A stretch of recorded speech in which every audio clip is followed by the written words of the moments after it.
చదవబడినటువంటి లేఖన భాగములో నుండి కొద్ది నిమిషములు దేవుని యొక్క వాక్యాన్ని మనం విందాం, నేర్చుకుందాం. ప్రభునందు ప్రియమైన దేవునికి బిడ్డలారా, భూమి మీద పుట్టినటువంటి ప్రతి మానవుని గురించి కూడా దేవుడికి తెలుసా తెలియదా? నీ గురించి, నా గురించి, మన అందరి గురించి కూడా ఆయన తెలిసి ఉన్నవాడై ఉన్నాడు. ఆయన మన గురించి తెలియడమే కాదు, మనము ఎలాంటి వారమై ఉన్నాము అన్నది కూడా ఆయనకు బాగా తెలుసు. అందుకే ఆయన అన్నాడు, ఒక చక్కని మాట అని చెప్తూ ఉన్నాడంటే, ఆ మాటను మనం చదువుతున్నప్పుడు, నేను మిమ్మును ఎరుగుదును, దేవుని ప్రేమ మీలో లేదు అన్నాడు. మనలో దేవుని ప్రేమ లేదు అని ఆయన ఎలా చెప్పగలిగాడు? ఏ విధంగా చెప్పగలిగాడు? ఆయనకు తెలుసు మన గురించి, మన సంగతి గురించి, మన చరిత్ర అంతా కూడా ఆయనకు తెలుసు. ఎందుకని? ఆయన చేతిలో మనము రూపింపబడినటువంటి వారము గనుక. ఆయన మానవులందరినీ కూడా రూపించినటువంటి పరమ కుమ్మరి. ఆయన కుమ్మరి వాడై ఉన్నాడు అని దేవునికి వాక్యం సెలవిస్తూ ఉంది.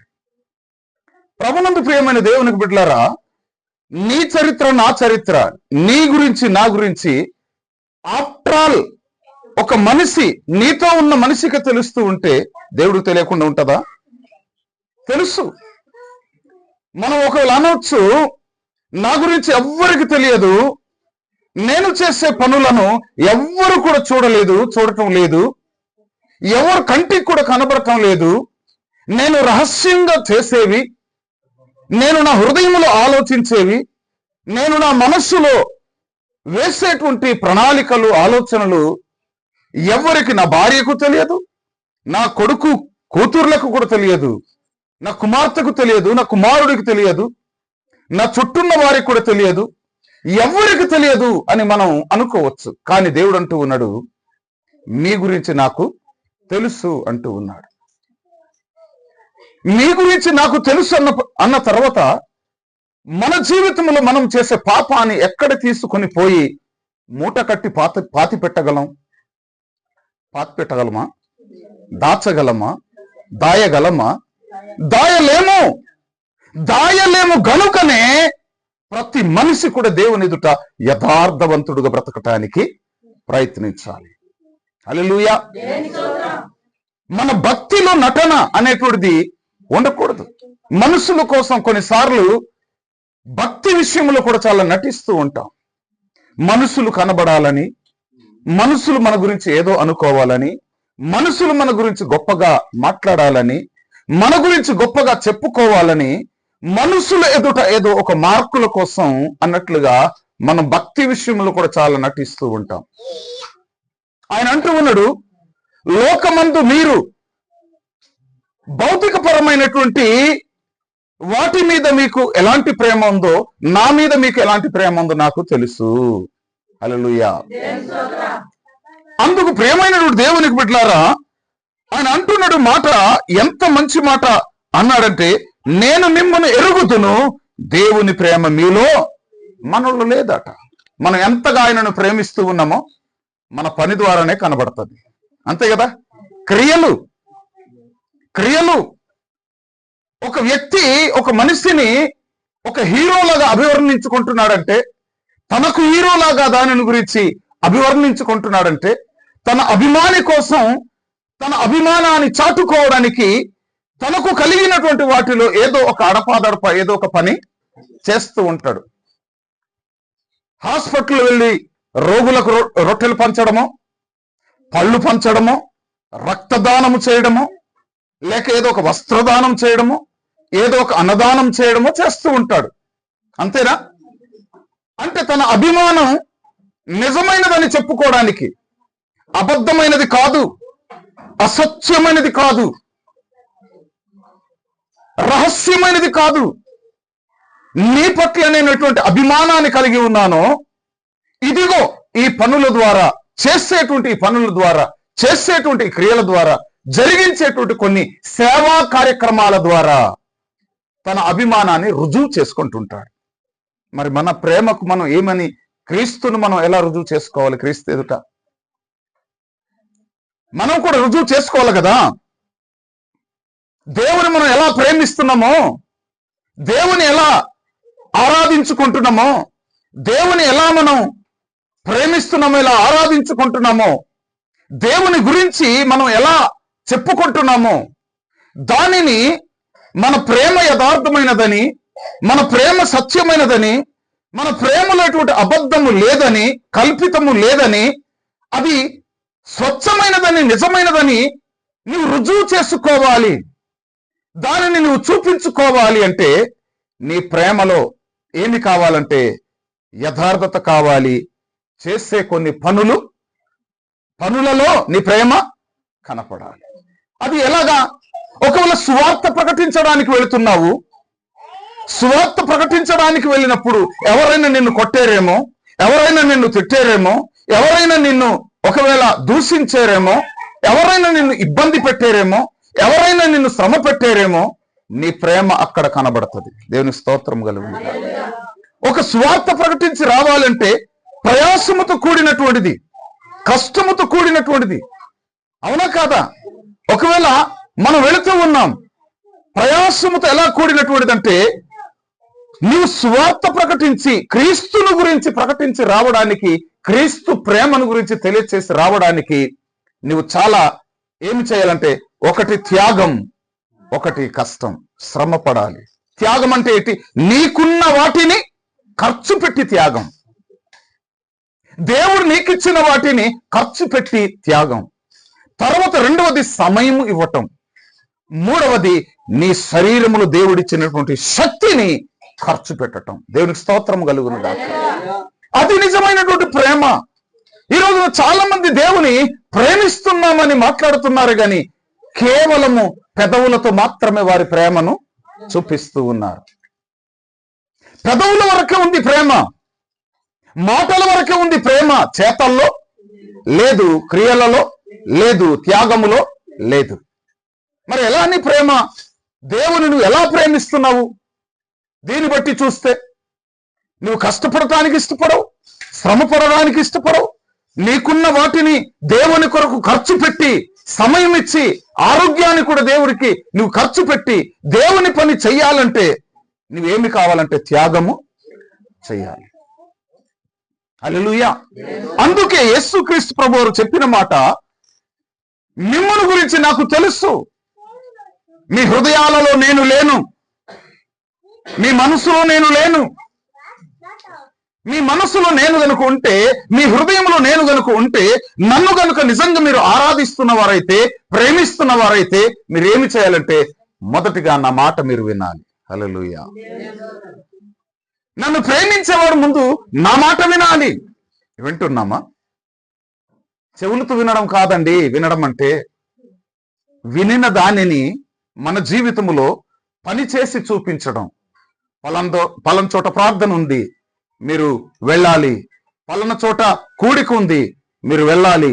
పలానా చోట పలానా ఆ కూడిక ప్రార్థన జరుగుతుంది, మీరు రావాలి అన్నప్పుడు నువ్వు రావడం అనేటువంటిది నువ్వు మాట విన్నట్టు, వెళ్ళడం అనేటువంటిది నువ్వు మాట విన్నట్టు, చెయ్యడం అనేటువంటిది మాట విన్నట్టు. అంతేగాని చెవులతో వింటే ఆ వినడం కాదండి.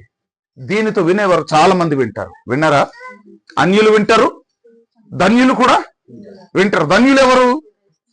మనము. అన్యులెవరు? దేవుని ఎరగని ప్రజలు. వారు వింటున్నారు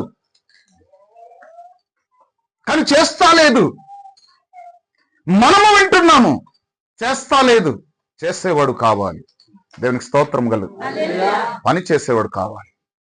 పని చెయ్యని వాడు, అలాంటి సోమరిబోతులు, సోమరి వారు ఎంతకాలం బట్టి, ఎన్ని సంవత్సరాలు బట్టి ఉన్నా కూడా ప్రయోజనము లేదు. ఫలించని చెట్టు, కాపు కాయని చెట్టు ఎన్ని సంవత్సరాలు బట్టి ఉంటే కూడా సుఖము, ప్రయోజనం ఏముంది? ప్రయోజనం ఉందా? లేదు. ప్రయోజనం లేదు. ప్రయోజనం లేని వాటిని ప్రజలు ఏం చేస్తారు? చూసి చూసి ఏం చేస్తారు? నరికి పొయ్యికి కట్టెలుగా ఉపయోగిస్తారు. జాగ్రత్త ప్రియమైనటువంటి దేవునికి బిడ్డలారా, 2వ అధ్యాయం 24వ వచనం, యోహాను సువార్త 2:24.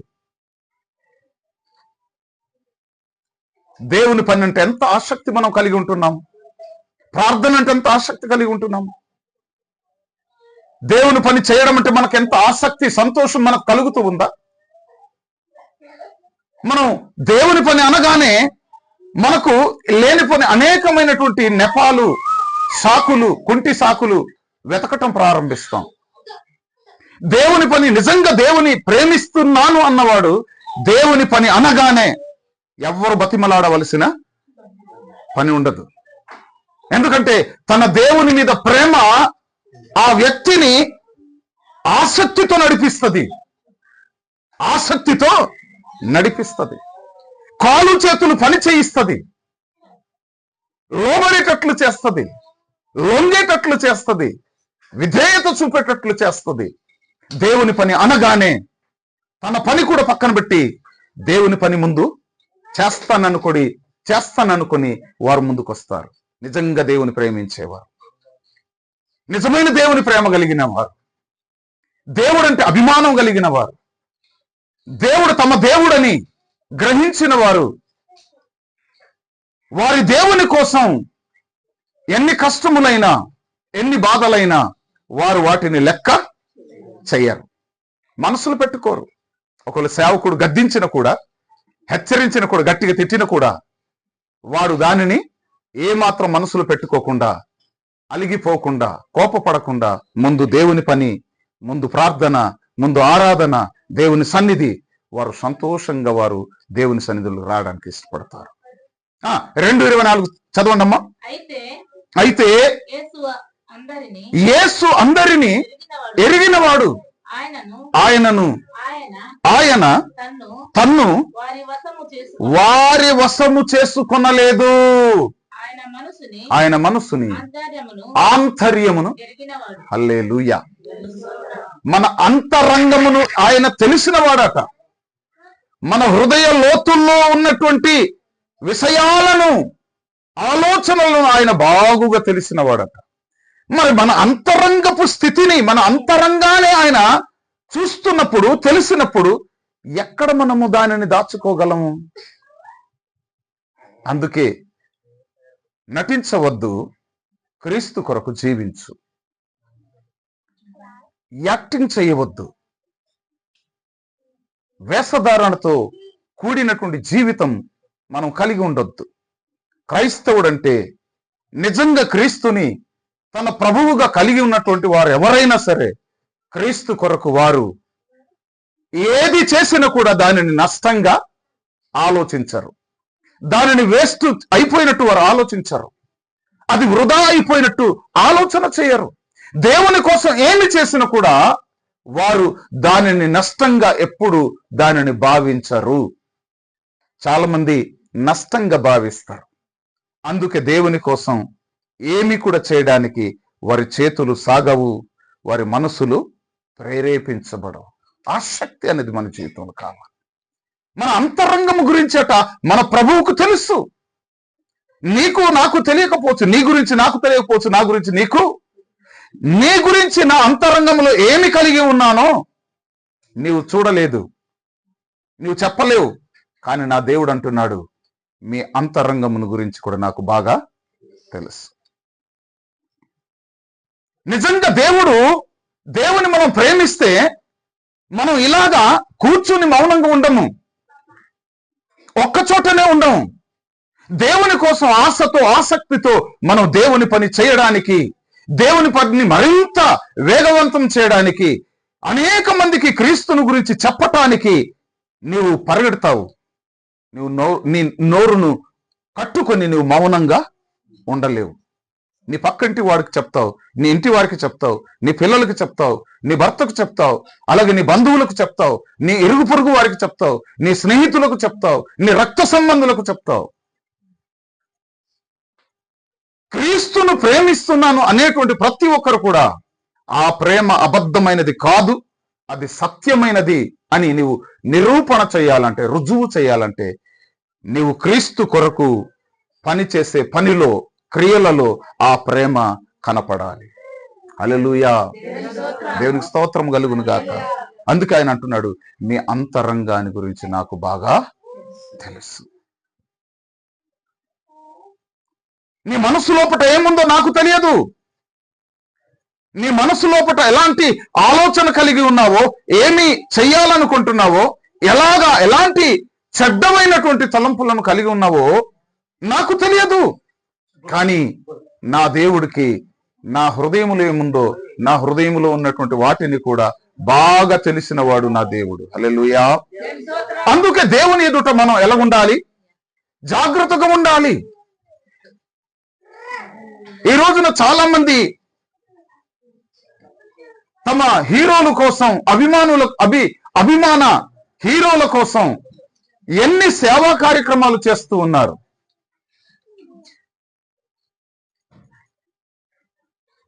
ఎన్ని వ్యయ ప్రయాసాలు వారు పడుతూ ఉన్నారు.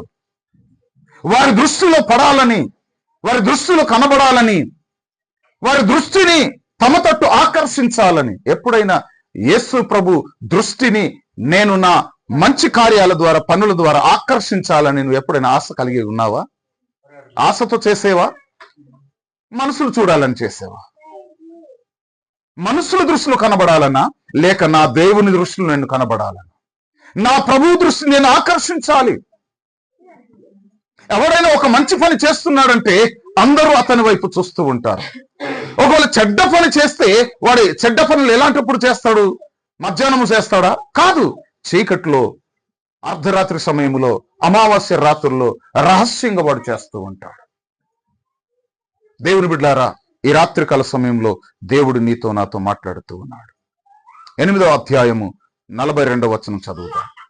8:42.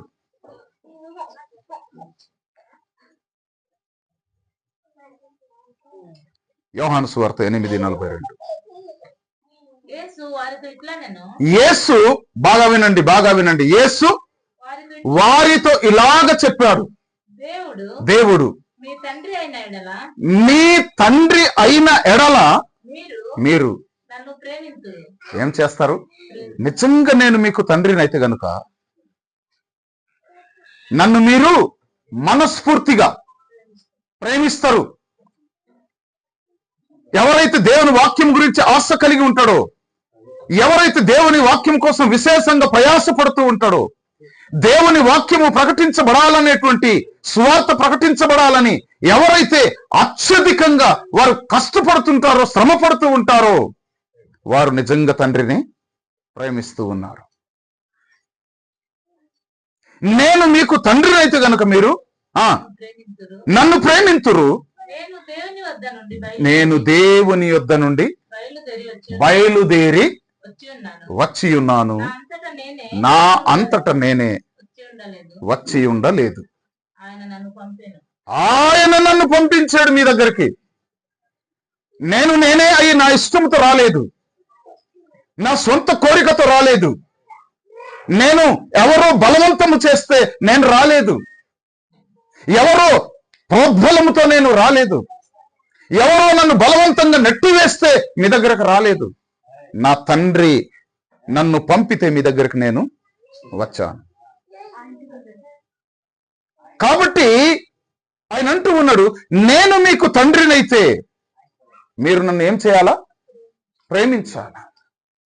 వాక్యాన్ని ఎదిరించే, వాక్యాన్ని దూషించే, వాక్యాన్ని వ్యతిరేకించేటువంటి ఎవరైనా కూడా తండ్రిని వారు ప్రేమించడం లేదు. హల్లెలూయా. దేవుని మాటలకు విధేయుడు కానివాడు, దేవుని వాక్యానికి విధేయత కానివారు ఎవరైనా సరే వారు తండ్రిని ప్రేమిస్తున్నట్లు కాదు. తండ్రిని ప్రేమించే ప్రతి ఒక్కడు కూడా తండ్రి మాటకు ఏం చేస్తాడు? తండ్రి మాటకు లోబడతాడు, కానీ ఎదురు తిరగడు. హల్లెలూయా. ఒకవేళ మనం ఎదురు తిరుగుతున్నామంటే తండ్రిని మనం ప్రేమిస్తున్నట్లు కానే కాదు. తండ్రిని ప్రేమించే ప్రతి ఒక్కరు కూడా తండ్రి చెప్పినవన్నీ కూడా చెయ్యటానికి ఇష్టపడతారు. ఎందుకని? తండ్రి మీద గౌరవం, తండ్రి మీద ప్రేమ. తండ్రి ఏం చేయమంటే అది చేస్తాడు. ఎక్కడికి వెళ్ళమంటే అక్కడ వెళ్తాడు, ఎక్కడ ఉండమంటే అక్కడ ఉంటాడు, నువ్వు ఇక్కడ కాపలు కాయమంటే కాపలు కాస్తాడు. తండ్రి అప్పగించినటువంటి ప్రతి పని కూడా దానిని భారంగా చూడడు, భారముగా చూడడు. అది భారంగా ఆయనకు అనిపించదు. ఎందుకంటే నా తండ్రి, నేను తన కుమారుడిని గనుక, నన్ను కని ఉన్నవాడు గనుక, నన్ను సృజించిన వాడు గనుక, నన్ను పుట్టించిన వాడు గనుక, నా తండ్రి గనుక, నా తండ్రి చెప్పినటువంటి పనిని నేను, అది ఎంత కష్టమైనా నేను చేస్తాను. యేసు ప్రభు చేసాడా లేదా? సిలువలో మరణించడం కష్టమైన పనా కాదా? శ్రమ పొందడం కష్టమైన పనా కాదా? సిలువ వేయబడటం కష్టమైన పనా కాదా?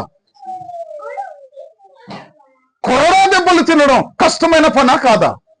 ఉమ్మ వేయించుకోవడం, తల మీద ముళ్ళ కిరీటం వేయించుకోవటం, నడుస్తూ ఉంటే వెనక నుండి తంతుండడం, కొరడాలతో కొడుతుండడం, ఎదుటికి వచ్చి కావని చెప్పేసి ఉమ్మ ఊయటం, అవమానకరంగా మాట్లాడటం, హేళన చేయటం, ఎంత కష్టం ఇది. కానీ తండ్రి అప్పగించినటువంటి పని గనుక దానికి విధేయుడై దానిని నెరవేర్చాడు. దేవునికి స్తోత్రం కలుగును. మరి ఈ రోజు మీరు నేను ఏం చేస్తాం? అయ్యలారా, మనం ఏం చేస్తాం? నా వల్ల కాదని తప్పించుకుని వెళ్ళిపోతారా?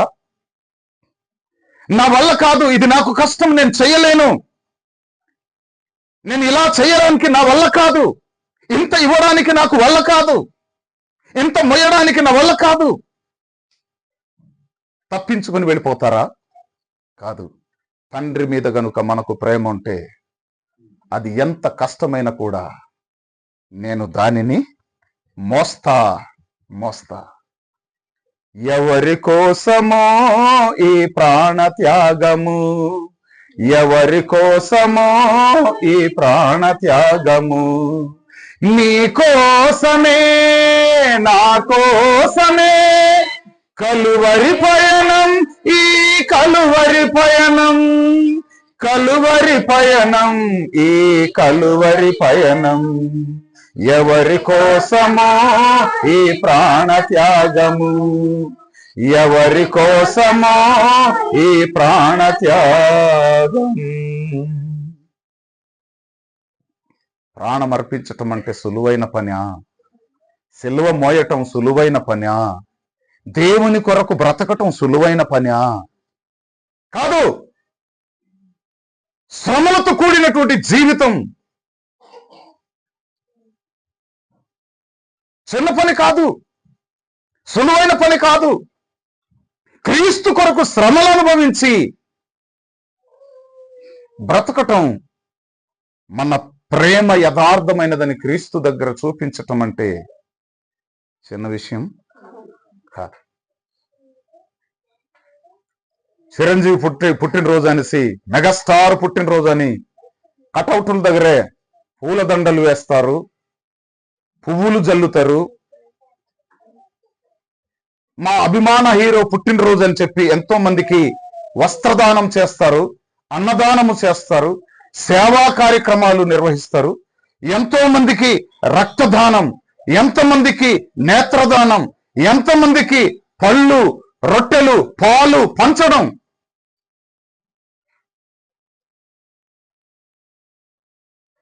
దీనంతటిని కూడా, ఇదంతా కూడా చేయడానికి అసలు ఎందుకు కారణం? అలా ఇలా చేయడానికి కారణం ఏంటి అంటే, తన అభిమానం గొప్పదని, తన పట్ల ఎటువంటి అభిమానం కలిగి ఉన్నానో అని తెలియచెప్పటం కోసం ఎంత ఖర్చైనా, ఏమి ఖర్చైనా వెనకాడడు. ఇంత ఖర్చు పెట్టేనని వాడి దగ్గరికి వెళ్ళి ఏమవ్వడు, లెక్క చేయడు, బాధపడడు. ఇదంతా కూడా చేయడానికి ఏంటంటే, నేను నిన్ను అభిమానిస్తున్నాను, నా అభిమానం యథార్థమైనది, ఎటువంటి మచ్చ మరక లేనటువంటిది, ఎటువంటి మోసము మాయ లేనటువంటిది, దగ లేనటువంటిది, ఎటువంటి కల్పితము లేనటువంటిది, అబద్ధము లేనటువంటిది, సత్యమైనదని ఆ హీరో యొక్క దృష్టి తన మీద మళ్లించుకోవడం కోసము ఇన్ని పనులు చేస్తూ ఉంటాడు. దానివల్ల వీడికి వచ్చేది, ఒరిగేది ఏమీ లేదు. కానీ క్రీస్తు కొరకు నీవు చేసే ప్రతి చిన్న పనిని కూడా క్రీస్తు ప్రభువారు తండ్రి అయిన దేవుడు గుర్తిస్తాడు. ఆయన వాటిని పట్టించుకుంటాడు, వాటిని లెక్కలో పెట్టుకుంటాడు. నీకు రావలసినటువంటి ప్రతి ఫలమును దేవుడు నీకు ఇవ్వకుండా నిన్ను ఒట్టినే వదిలిపెట్టాడు, ఒత్తినే నిన్ను విడిచిపెట్టాడు. ఎంత గొప్ప దేవుడు మన దేవుడు కదా. హల్లెలూయా. ఇంకో మాట చదువమ్మా, ముగించేసుకుందాం. 15వ అధ్యాయం 24వ వచనం, యోహాను సువార్త 15:24.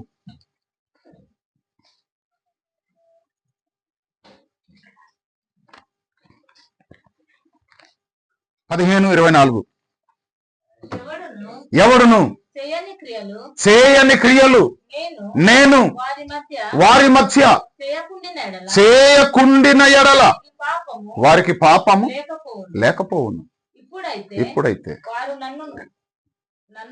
నన్నును నా తండ్రిని చూచి దూషించి ఉన్నారు. మనం ఏం చేసామట? మన ప్రభువు మన కొరకు చేసిన త్యాగాన్ని మనం గుర్తించలేకపోయాం. మన దేవుడు మన కొరకు ప్రాణం పెట్టాడు, సిలువలో ఆయన మరణించాడు, చనిపోయాడు. ఎలా చనిపోయాడు? బహు శ్రమలు నుండి ఆయన చనిపోయాడు. ఎవరి కోసం అట? మరి ఎప్పుడైనా క్రీస్తు కొరకు మనం శ్రమ పడ్డామా? శ్రమ పడటానికి ఏ ఒక్కనాడైనా క్రీస్తు సువార్తను ప్రకటించి రావాలని ఏ కొండ అయినా ఎక్కేవా, ఏ గుట్ట అయినా ఎక్కేవా, ఏ బస్సు అయినా ఎక్కేవా, ఏ కారు అయినా ఎక్కేవా, ఏ ఆటో అయినా పట్టుకెళ్ళేవా? ఎప్పుడైనా ఏ రోజైనా ఖర్చు పెట్టేమా? ఏదైనా. ఆఫ్టర్ ఆల్ ఒక హీరో కోసం ఇన్ని వారు చేస్తున్నారు కదా, ఆ హీరో వీడి కోసం ఏమైనా చేసి ఉన్నాడా? చిరంజీవి గారి కోసం పుట్టినరోజుకి వీడు ఇన్ని ఖర్చు పెడతాడు కదా, అసలు ఈ వ్యక్తి కోసం, ఈ ఖర్చు పెట్టిన వ్యక్తి కోసం ఆ చిరంజీవి గారు ఏమైనా చేశారా? ఏమైనా చేశారా? ఏమీ చేయలేదు. వాడు ఈ మన ద్వారా వాడే డబ్బులు తీసుకుని కోటీశ్వరుడై పెరిగిపోయాడు తప్ప మనకు వాడు చేసింది ఏమీ లేదు. ఆయన కోసమే ఇంత చేస్తూ ఉన్నారు. బుర్ర తక్కువ వాళ్ళు, తెలివి తక్కువ వాళ్ళు, జ్ఞానం లేని అజ్ఞానులు. యేసుక్రీస్తు ప్రభువారు లోకానికి ఎంత చేస్తే లోకం యేసుక్రీస్తు ప్రేమను గుర్తించలేకపోయింది. ఎంత బాధ, ఎంత దుఃఖం. యేసుక్రీస్తు ప్రభువారు నీ కొరకు తన ప్రాణాలే మన కొరకు ఆయన పెట్టేశాడు.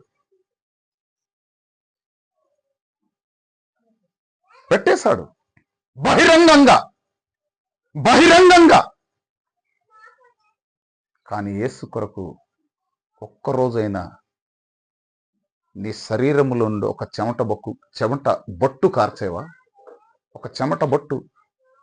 ఈ శరీరాన్ని పోషించడం కోసం రాత్రింపగలు ఎంత అష్ట కష్టాలు పడతాము. దీని జీవితం ఎంత, దీని కాలం ఎంత, వయసు ఎంత? 70-80 సంవత్సరాలు. కానీ దేవుడు నీకు ఇచ్చే జీవితం ఎంత తెలుసా? నిత్య జీవం. పరలోకంలో దేవునితో నువ్వు అనుభవించే జీవితం నిత్య జీవం. మరల నువ్వు మరణం చూడవు. భక్తుడు రాశాడు కదా, మరణము రుచి చూడక బ్రతికే నరుడెవడు, ఆయనతో కలకాలం జీవించే మనిషి ఎవరు? ఎవరైతే తండ్రి ప్రేమను అర్థం చేసుకుని, తండ్రి నా కొరకు ఇన్ని చేస్తాడు, నీవు భూమి మీద బ్రతికి ఉన్నంత కాలము నీకు కావలసినటువంటి మంచి వాతావరణాన్ని ఇచ్చి, మంచి భూమి, నీకు మంచి పంటను ఇచ్చేటట్లుగా చేసి, మంచి ఆహారం ఇచ్చేటట్లుగా చేసి, నువ్వు ఎక్కడికి వెళ్ళినా, ఏ కొండకు వెళ్ళినా ఏదో ఒక ఫలహారాన్ని దేవుడు నీ కొరకు ఇన్ని చేసి నిన్ను పోషిస్తే, ఆయన నీ కొరకు ప్రాణాన్ని కూడా పెడితే, ఎప్పుడైనా నువ్వు దేవునికి ఏం చేస్తావు? ప్రభువా, నాకు నువ్వు ఇంత చేసినా కూడా నీ ప్రేమను గ్రహించలేని మూర్ఖుడిని ప్రభు అని ఎప్పుడైనా మీరు అనుకున్నారా? మూర్ఖురాలిని అని ఎప్పుడైనా అనుకున్నారా? లేదు. మనం తిరిస్తూ ఉంటాం కానీ కోడికి భక్త్యం లేదు, నరుడికి కాటండి, కుక్కడకే బతియానాయి, నోరుకే సోతున్నాయి. దేవుడు మనల్ని ఇల్లు పెట్టి ఎంత మనకిచ్చి మనల్ని పోషించిన కూడా, చివరికి తన ప్రాణాన్ని తన రక్తాన్ని మన కొరకు ఇచ్చేసిన కూడా అస్సలు మనకు ఏమైనా కృతజ్ఞత ఉందా? కృతజ్ఞత కలిగి ఉంటే మనం ఎలాగుంటాము? దేవుని కోసం ఆశతో పని చేస్తాం, ఆసక్తి కలిగి ఉంటాం. దేవుని పని విషయంలో ఆసక్తి కలిగి ఉంటాం. ఎక్కడ కూడా నేను పని చేయను, నేను రాను, నేను ఉండను, నేను చెయ్యను అనేటువంటి మాట రాదు. నిజంగా గనుక నువ్వు దేవుని ప్రేమిస్తున్నట్లయితే ఈ రాత్రి ఈ మాటల ద్వారా నీ హృదయం సంధించబడి ఉంటే, నీ మనస్సు ఒకవేళ నీ మనస్సుని ఈ మాటలు తాకి ఉంటే, నీ జీవితము నా జీవితం మనందరి జీవితాలు కూడా మార్చుకొని ప్రభు కొరకు మనం ఆసక్తి కలిగి, ప్రభు కొరకు పట్టుదల కలిగి పనిచేసేవారుగా కావాలి. దేవునికి స్తోత్రం కలిగిన గాక. ఇస్తే తింటుండి మర్చిపోవడం అది మంచిది కాదు. దేవుడు అన్నీ ఇస్తున్నాడు, అన్నీ ఇచ్చాడు, అనుభవిస్తూ ఉన్నావు. కానీ అవి అనుభవిస్తూ కూడా దేవుని నువ్వు మర్చిపోయి, దేవుని పని మర్చిపోయి, దేవుని ప్రేమించటం ఎలాగనేటువంటిది నువ్వు తెలుసుకోకుండా అజ్ఞానివిగా, బుద్ధిహీనుడుగా మనం బ్రతకడం అంటే చాలా శోచనీయమైనటువంటి విషయం. మనం అలా బ్రతకవద్దు. దేవుడు అంటూ ఉన్నాడు, నన్ను మీరు ప్రేమిస్తున్నారో లేదో అన్నాడు. నాకు తెలుసు. నా పట్ల ప్రేమ మీకు లేదు, నా పట్ల నన్ను నిజంగా మీరు ప్రేమించిన వారు కారు. ఏంటో తెలుసా? యేసు ప్రభుని వెతుక్కుంటూ చాలా మంది వెళ్ళేవారు. ప్రభువా, నిన్నే వెతుకుతూ వచ్చాం, ఇక్కడున్నావా? యేసు ప్రభు అన్నాడు, ఎందుకు వచ్చారు? నాకు తెలుసు అన్నాడు. దేనికి వచ్చారో తెలుసా? మీ శరీరాల్లో ఉన్నటువంటి రోగాలను, బాధలను పోగొట్టుకోవడానికి ఒకటి. రెండవది, ఇక్కడ ఫ్రీ భోజనం అంటే డబ్బులు ఇవ్వకుండానే యేసు ప్రభు దగ్గర మంచి భోజనం దొరుకుతుంది. ఏంటి? రొట్టెలు. అంటే ఆహారం కొరకు, స్వస్థత కొరకే మీరు నా దగ్గరకు వచ్చారు. కానీ నిజంగా నన్ను ప్రేమించి నా మీద ప్రేమతో మీరు, ఈరోజు చాలా మంది క్రైస్తవ సంఘాల్లో కూడా క్రైస్తవులు, విశ్వాసులు అలాగే ఉన్నారు. భౌతిక అవసరాలు దేవుని దగ్గర తీరుతాయనే ఆ మనసుతోనే వస్తున్నారు తప్ప, ఏదో ఒక అప్పుల సమస్య తీరుతుందేమో, ఏదో ఒక ఉద్యోగం వస్తుందేమో, ఏదో ఒక ఇల్లు కట్టుకోవచ్చేమో, ఏదో ఒక పరిస్థితిలో నా కూతురుకి పెళ్లి జరుగుతుందేమో, ఇలాంటి భౌతికమైన అవసరాలతోనే దేవుని దగ్గరికి వచ్చిన వారే తప్ప, నిజంగా దేవుడు నా కొరకు ఇంత చేశాడు కదా, నేను దేవుని కొరకు ఎలా బ్రతకాలి, దేవుని కోసం ఏం చేయాలి, ప్రభు కొరకు నేనేం చేయాలి, ఆ మనసుతో నిజంగా మీరు వస్తే గనుక దేవుడు మీ జీవితాలను దీవిస్తాడు. దేవుడు మిమ్మల్ని దీవిస్తాడు. భౌతిక అవసరాలను పెట్టుకొని ఏవో మా బాధలు, ఏవో మా కష్టాలు, ఏవో మా రోగాలు, ఏవో మా వ్యాధులు, ఏవో ఒక ఇంటి సమస్యలు, కుటుంబ సమస్యలు, బిడ్డల సమస్యలు, ఈ సమస్యలు తీర్చుకోవడానికి కాదు దేవుని దగ్గరికి. దేవుడు మనల్ని ప్రేమించి మన కొరకు తన ప్రాణాన్ని పెట్టాడు. ఆ శిలువలో ఆయన చేసిన త్యాగం మన కళ్ళకు కనబడాలి, మన మనసుకు గుర్తు రావాలి. నేను నా దేవుని కొరకు నేను ఇలా బ్రతకాలి. ఆ తీర్మానం కలిగి ఒక విశ్వాసి దేవునికి వెంబడించేవాడుగా కావాలి. అప్పుడు దేవుడు అంటాడు, నువ్వు నిజంగా నన్ను ప్రేమిస్తున్నావు. నన్ను ప్రేమించిన వాడు నా ఆజ్ఞలు గైకొంటాడు. నన్ను ప్రేమించిన వాడు నా మాట వింటాడు. నేను చెప్పింది చేస్తాడు. నేనేం చేయమంటే అది చేస్తాడు. ఎక్కడుండమంటే అక్కడ ఉంటాడు. మోకరించమంటే మోకరిస్తాడు. నిలబడమంటే నిలబడతాడు. పరిగెత్తమంటే పరిగెడతాడు. ఇది కదా నిజమైనటువంటి క్రీస్తుని ప్రేమ కలిగి జీవించే జీవితం అంటే ఇది కదా. దేవునికి స్తోత్రం కలుగును గాక. దేవుడి మాటలు మన వెనుకడు బహుగా ఫలింపచేయును గాక. ఆమేన్.